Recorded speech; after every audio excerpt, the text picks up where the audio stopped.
Главный аграрный вуз республики сегодня подписал соглашение о сотрудничестве с холдингом «Русское зерно». Студенты университета будут проходить производственную практику на предприятиях компании, а самые лучшие смогут потом трудоустроиться. Соглашения о партнерстве в этот день были подписаны еще с двумя учебными заведениями республики. Это Аксеновский сельскохозяйственный техникум и Башкирский агропромышленный колледж.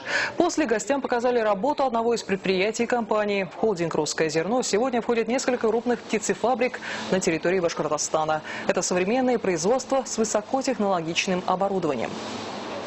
Мы должны обеспечить самые лучшие места прохождения практики для того, чтобы студент, во-первых, знал, с какими технологиями ему нужно будет встретиться непосредственно на производстве.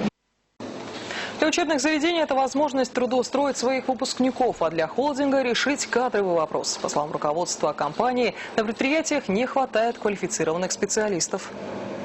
Я считаю, что это очень правильно, потому что молодым специалистам после окончания университета достаточно сложно устроиться на работу. А учитывая то, что тот момент, что у них нет опыта, это еще сложнее. Но после того, как появится такая возможность, я думаю, много людей не будут задумываться о том, чтобы куда пойти работать.